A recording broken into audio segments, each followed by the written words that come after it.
આમ આદમી પાર્ટીની પત્રકાર પરિષદમાં આપ સૌનું સ્વાગત છે।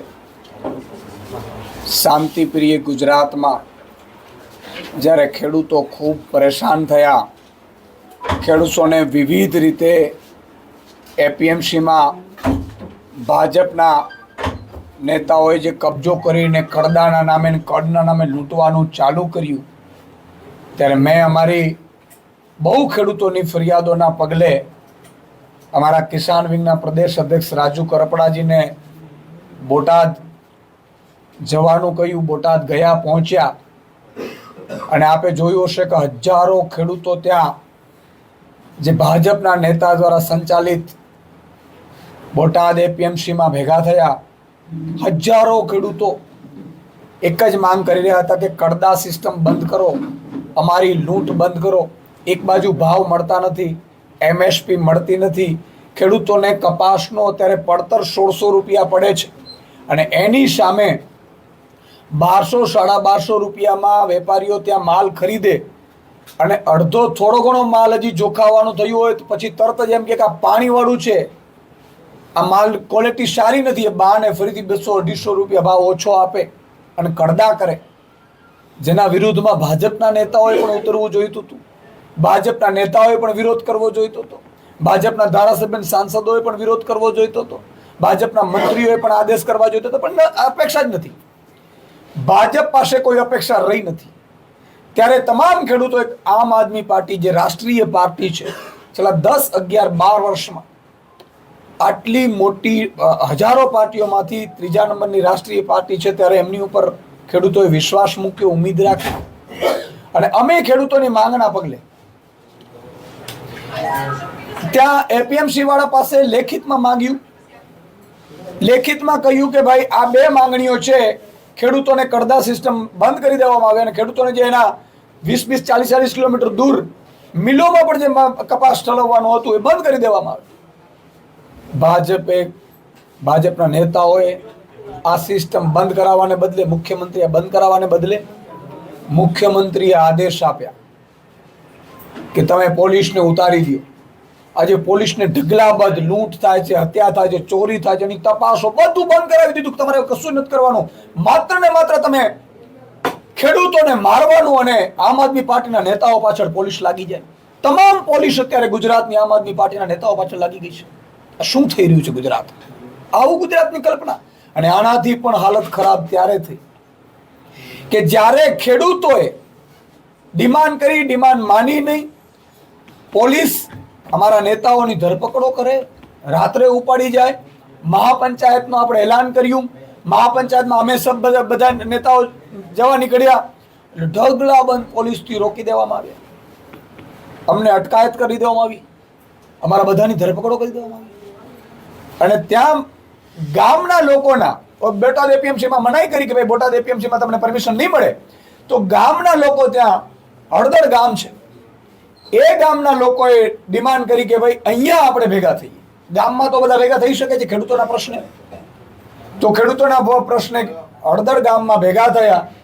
ત્યાં અમારા રાજુ કરપડાજી પહોંચ્યા। દુઃખ સાથે કહેવું પડે કે ભાજપે આવી ચાલ કરવાની જરૂર નહોતી। આજે અમને રાત્રે ઊંઘ નથી આવી।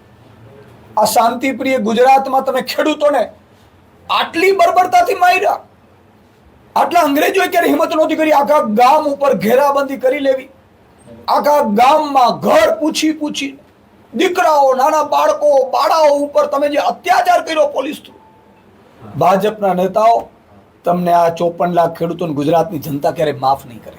શાંતિપૂર્ણ રીતે સભા પંચાયત ચાલી રહી હતી, ચર્ચા ચાલી રહી હતી, ખેડૂતો બધા સાંભળી રહ્યા હતા, ચારે બાજુથી ભાજપના કેટલાક નેતાઓ પથ્થરબાજી શરૂ કરે છે, અને પથ્થરબાજી શરૂ થયા પછી પોલીસ ઢગલાબંધ આવી જાય છે, અને પોલીસ પણ લાઠીચાર્જ ભાજપના ઈશારે જે ગામ ઉપર જે કબજો કર્યો છે, ઈશ્વર જુએ છે, ભગવાન જુએ છે। આ રીતે ક્યારેય અંગ્રેજો 200 વર્ષ શાસન કર્યું, પણ ક્યારેય ગામ ઉપર આખા કબજા કરીને ગામના ગામ ઉપર તમે જો મીડિયા વાળાને મૂક્યા નહીં, પત્રકારો બહેનોને ઉપાડી ગયા, બહેનોની અટકાયો તો કરી, જેથી કરીને કોઈ વિડીયો બનાવી ન શકે। આના માટે તમને ગુજરાતમાં સત્તા ખેડૂતોએ મધ્યમ વર્ગે પ્રજાએ આપી છે। આપણા રૂવાટા ઊભા થઈ જાય. અત્યારે એનાથી પણ બર્બરતાની વાત, આ મુખ્યમંત્રી બધું જાણે છે, મૌન મુખ્યમંત્રી.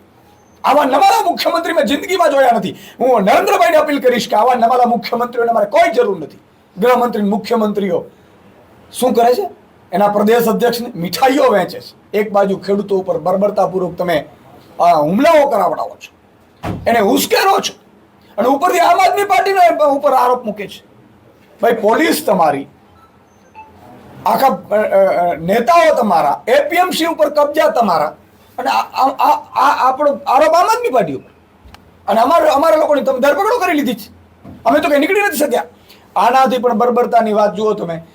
ગામ આખામાંથી મેં સાંભળ્યું છે, હજી સુધી એફઆઈઆર ની કોપી નથી આવી, 250 જેટલા યુવાનોની, મહિલાઓની, બહેનોની ધરપકડો કરી છે.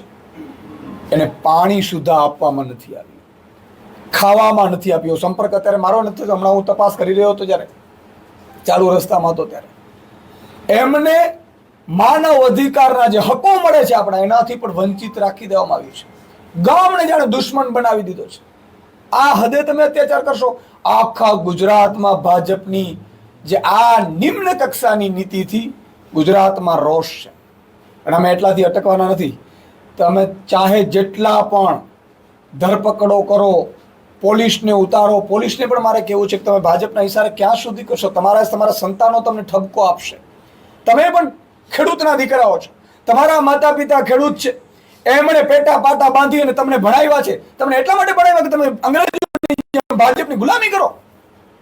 આજે અંગ્રેજોની જેમ અંગ્રેજમાં આપણે કેટલાક લોકો રૂપિયાની લાલચે ગુલામી કરતા હતા, એમ પોલીસવાળા ગુલામી કરે છે. આમ આદમી પાર્ટીની સાથે હજારો પોલીસ કર્મચારીઓ ગામડે ગામડે ગોઠવી દીધા જ બધા. શું ભાઈ, આ શું જરૂર છે તમને આવું બધું કરવાની? આનાથી મોટી વાત અમે અહીંયાથી અટકવાના નથી. આજે હું જાહેરાત કરું છું, આમ આદમી પાર્ટી માત્ર બોટાદ કડદા માટે નહીં. સારું થયું ભાજપની અણાવડતના કારણે આ મુદ્દો મોટો બન્યો, પણ આ જે હિંસા થઈ છે એને કોઈ પણ ભોગે આમ આદમી પાર્ટીનો કાર્યકર્તા તરીકે, અધ્યક્ષ તરીકે કે ગુજરાતના નાગરિક તરીકે સ્વીકાર્ય નથી. હિંસા કોઈ પણ જગ્યાએ છે એ સ્વીકાર્ય નથી. જે પણ હિંસામાં જવાબદાર હશે એની સામે પગલાં લેવા જોઈએ. હું જાહેરાત એ કરું છું કે માત્ર હવે એક એપીએમસી નહીં, ગુજરાતમાં 400થી વધુ નાની મોટી એપીએમસીઓ છે, મંડી માર્કેટો છે. આમ આદમી પાર્ટીએ નક્કી કર્યું છે કે 100 જેટલી ટીમો આગામી સમયમાં અમે બનાવીશું. સાથે સાથે હું તમામ ખેડૂતોને આહવાન કરું છું કે તમે તમારી એપીએમસીમાં જ્યાં તે લૂંટ ચાલતી હોય, ત્યાં ગડબડો ચાલતી હોય, ત્યાં તમને માની લો કે લાગતું હોય કે આજે આ એપીએમસીઓમાં કડના નામે મગફળી વેચવા જાય તો કડના નામે 500-700 ગ્રામ કાપી લે છે, 2,000, 5,000 રૂપિયો તમને લાંચ લેતા હોય, તો એના માટે આજે નંબર જાહેર કરીશું. પણ એ પહેલા જે ખેડૂતો ઉપર, ગરીબો ઉપર, ગામ લોકો ઉપર ભાજપના ઈશારે જે હુમલા થયા છે, અત્યાચાર થયા છે, એ હળદળ ગામના સપોર્ટમાં આજે અમે આખા ગુજરાતમાં આમ આદમી પાર્ટીના કાર્યકર્તાઓએ કાળી પટ્ટી બાંધીને કાળા દિવસ તરીકે ઉજવણી કરી છે. અમે શાંતિપ્રિય ગુજરાતમાં ક્યારેય અશાંતિ ઈચ્છતા નથી. પણ ભાજપ વાળાએ ના ભૂલે કે તમારી સરકાર બદલતાની સાથે જેણે જેણે ફોન કર્યા છે પોલીસને, જેણે જેણે આ ઉશ્કેરવાના ધંધા કર્યા છે, એમની 2 વર્ષ પછી પણ તપાસો ખુલશે. આજે કદાચ તમારી સરકાર છે, આજ ખેડૂતોએ તમને સોંપી હતી સરકાર, કોંગ્રેસે જ્યારે ગોળીબાર કરી ત્યારે ફરીથી એ જ સમયે તમે કોંગ્રેસની જેમ જ અત્યારે ખેડૂતો ઉપર ગોળીબારો કરી રહ્યા છો. આંસુ, ટીયર ગેસના આંસુ છોડે છે, લોકોને ઉશ્કેરે છે. આ બધું ગુજરાતને સ્વીકાર્ય નથી અને સરકાર બદલતા વાર નહીં લાગે. અમે એક નંબર જાહેર કરીશું. આ નંબર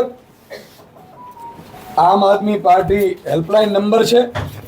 હું અમારા નેતાશ્રીઓને પણ આ હેલ્પલાઇન નંબર છે. તમામ ખેડૂતોને મારી વિનંતી છે, જ્યાં પણ માલ વેચવા જાઓ, તમને લાગે કે અહીંયા ગડબડ થાય છે, તમને લાગે કે અહીંયા લાંચ લેવાય છે, તમને લાગે કે અહીંયા ભાજપ વાળા ત્રાસ કરે છે, તમે આ મોબાઈલ નંબર ઉપર મિસ કોલ મારજો. આ મોબાઈલ નંબર ઉપર મિસ કોલ મારશો, અમારી ટીમ તમારે ત્યાં આવશે. કોઈએ ચિંતા કરવાની જરૂર નથી. ખેડૂત માટે આમ આદમી પાર્ટીનો એક સૈનિક, ખેડૂતો, ગરીબો, વંચિતો, શોષિતો માટે જેલથી અમે ડરવાના નથી. અમે જેલથી નથી ડરવાના. અમે ગોળી ખાવા પણ તમારા માટે તૈયાર છીએ. બધા ખેડૂતોને મારી વિનંતી છે, અને આ ખેડૂતો માટે અમે કરી રહ્યા છીએ. કોઈ રાજનીતિક કાર્યક્રમ નથી. બોટાદમાં પણ કોઈ રાજનીતિક કાર્યક્રમ નહોતો. બોટાદમાં પણ જે હતો એ પણ ખેડૂતો સાથેની મિટિંગ હતી, પંચાયત હતી. અહીંયા પણ ખેડૂત પંચાયતનું મેં કીધું તો એલાન કર્યું હતું. અમને બોટાદ એપીએમસીમાં મંજૂરી ના મળી, ના ગયા, અમને ન જવા દીધા. તો હળદર ગામના લોકોએ કીધું કે અહીંયા અમને મળી લ્યો. અને મળવામાં પણ જે તમે લોકોને ઉશ્કેરીને કેટલાક બુટલેગરો મેં સાંભળ્યું છે એના થ્રુ પથ્થરબાજી કરાવીને જે ખેલ કર્યા છે, ભગવાન જુએ છે. તમારી કદાચ સરકાર છે, તમે બધું છુપાવડાવી લેશો. ઈશ્વર ક્યારે કોઈને માફ નથી કરતો. અને આ કાળા દિવસ તરીકે ગુજરાતમાં ઉજવણી થશે, સમજી લેજો તમે. આજે ગુજરાતની આશા અપેક્ષા ઉપર ભાજપે દાટ વાળી દીધો છે. ખરી ઉતરતી નથી ભાજપ. એટલે મારી આપ સૌને વિનંતી છે, ગુજરાતના તમામ ખેડૂતોને વિનંતી છે કે આપણે ક્યારેય હિંસાના રસ્તે જવું નહીં. ગમે તેટલા લોકો, ગમે એ લોકો ઉશ્કેરશે, 5 લોકો આવશે ભાજપ વાળા, પથ્થરબાજી કરશે, આપણે ઉશ્કેરવાનો નહીં, ઉશ્કેરાવાનો નહીં. આપણે કોઈ દિવસ તોડફોડમાં જવું નહીં. આંદોલન ત્યારે જ સફળ થાય છે જ્યારે શાંતિ પ્રિય હોય છે. આંદોલનમાં ઘૂસપેટિયા ઘૂસતા જ હોય છે.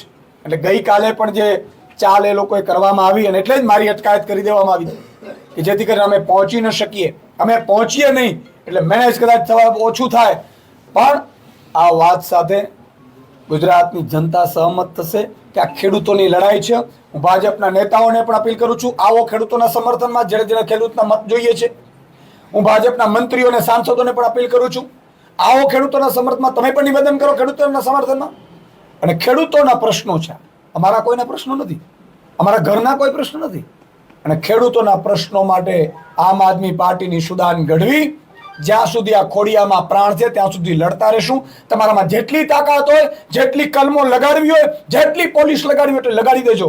અમે ખેડૂતો માટે આર અને પારની લડાઈમાં લડવા માટે નીકળ્યા છીએ. અને તમામ એપીએમસીઓમાં કડદા અને કડકાન થાય છે. અને હજી પણ ટેકાના ભાવે જે તમે ગડબડી કરવાના છો, એક પણ ભાજપના નેતાને કહું છું, ટેકાના તમે જે કોન્ટ્રાક્ટ લો છો તમે સમજી વિચારીને લેજો. આ વખતે તમે ટેકાના ભાવમાં પણ કડદા નહીં કરી શકો. આ વખતે અમારી ટીમો એપીએમસીમાં ઊભી રહેશે. એટલે તમારા કડદા આજથી બંધ છે, ખેડૂતોને લૂંટાવાનું બંધ છે. ભલે મારી સરકાર 2 વર્ષ પછી આવે, પણ આ લડાઈ ખેડૂતોના જે સંઘર્ષની શરૂ થઈ છે એ ક્યારેય અટકવાની નથી. એક ભાઈ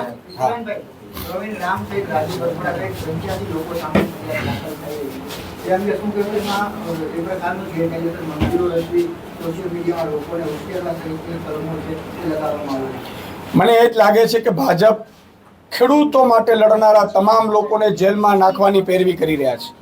આજે રાજુ કરપડા, પ્રવીણ રામ સહિત નેતાઓ અમારા પહોંચ્યા તો એમાં ગુનો શું છે? શું ખેડૂતો માટે લડવું એ ગુનો છે? ખેડૂતો માટે ઊભો રહેવું એ ગુનો છે?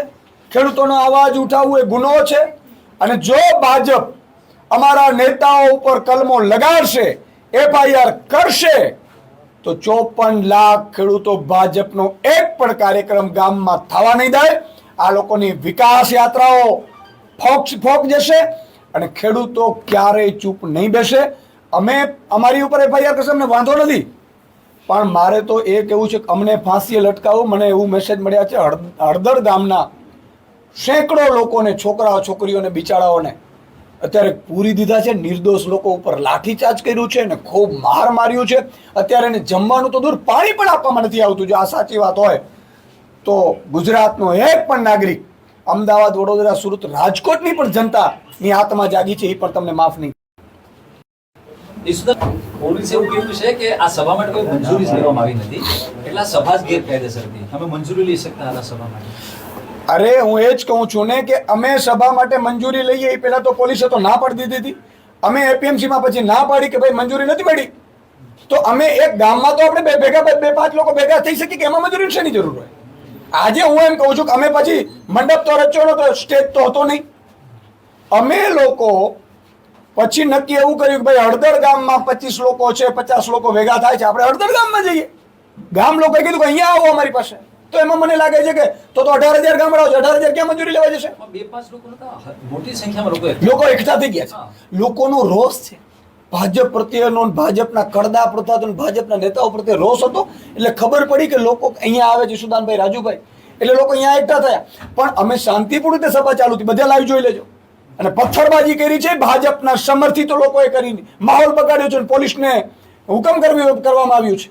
આ વાત દરેક વખતે ભાજપ આવા આંદોલનો તોડે છે. પાટીદાર અનામત આંદોલન વખતે પણ જોઈ લો તમે શું કર્યું હતું. ભાજપે ખેલ કર્યા હતા, બધાને ખબર છે. ક્ષત્રિય આંદોલન વખતે ભાજપે શું કર્યું હતું બધાને ખબર છે. એટલે ખોટા કેસો કરે, ખોટા કેસોના કારણે દબાવે, કોઈ બહાર ન આવે. આ કેસને એફઆઈઆર શું કામ કરી છે ભાઈ? કે ગુજરાતનો 54 લાખ ખેડૂતને મેસેજ આપવા માંગે છે, અમારી સામે તમે બોલશો, અમારી સામે અવાજ ઉઠાવશો, અમારા કરદા પડતા બંધ કરશો, અમારી લૂંટ બંધ કરશો તો તમને પોલીસ થ્રુ અંગ્રેજો જેમ પીડિત કરતા હતા ને તમને અમે જેલમાં પૂરી દેશું, તમને ધક્કા ખવડાવીશું, તમને અમે મારીશું પોલીસ થ્રુ. અને એટલા માટે ખેડૂતોને આ મેસેજ આપવા માટે પોલીસ ફરિયાદ કરી છે. ઈસુદાનભાઈ, આ સમગ્ર ઘટનામાં બોટાદના ધારાસભ્યનો તમે સંપર્ક કર્યો હતો કે આ કોઈ ઘટના થઈ છે, એમાં એમનો શું મત છે કે શું અભિપ્રાય છે? એનું તમે કરી લેજો, એમાં તો અમારે તો શું કરવાનું. અમે અમારા ખેડૂતો માટે લડીએ છીએ. માત્ર બોટાદ નહીં, ગુજરાતની તમામ એપીએમસીમાં 400 એપીએમસીમાં આમ આદમી પાર્ટીની ટીમ જશે અને ભાજપની તાકાત હોય એટલી રોકી લે ને જેટલી એફઆઈઆર કરવી હોય ને એટલી કરી લે. અમારા હજારો કાર્યકર્તાઓને જેલમાં નાખવા હોય તો નાખી લે. અમે લડવા નીકળ્યા છીએ. અમે કોઈ માઇક આંગલાઓ નથી કે 2-5 એફઆઈઆરોથી કે ધરપકડોથી બી જવાના છે. તમારામાં તાકાત હોય ને એટલા કેસ કરજો.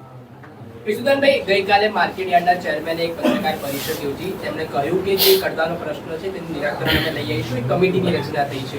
શેમાં કમિટી? એમાં આરોપ કર્યા છે કે આમ આદમી પાર્ટીએ પોલિટિકલી મુદ્દો બનાવી. હું એમ કહું છું, આમ આદમી પાર્ટી વાળો પોલિટિકલ મુદ્દો પડે મૂકો ને આમ આદમી પાર્ટીને.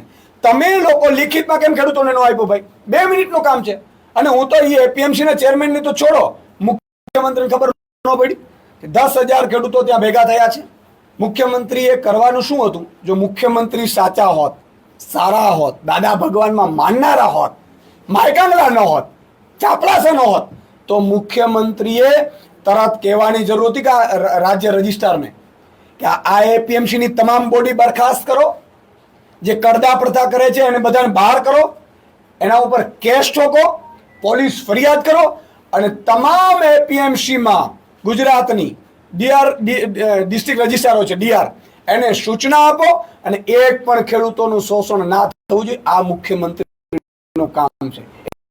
એટલા માટે એને ચાર્ટર મગાડવા માટે કે નહીં, ભાજપની કમલમમાં જવા માટે પ્લેન ને ચાર્ટર પ્લેન ગાડીઓ નથી આપતા આપણે. પણ આ મુખ્યમંત્રીઓ પાસેથી મિત્રો હવે કોઈ અપેક્ષા રાખવાની જરૂર નથી. કારણ કે 30 વર્ષના શાસનમાં અહંકાર એટલો આવી ગયો કે જેમ રાવણને અહંકાર આવ્યું હતું, અત્યારે ભાજપના જે મોટા નેતાઓ છે, મંત્રીઓ, મુખ્યમંત્રીઓ, એમાં રાવણનો આત્મા બેસી ગયો છે.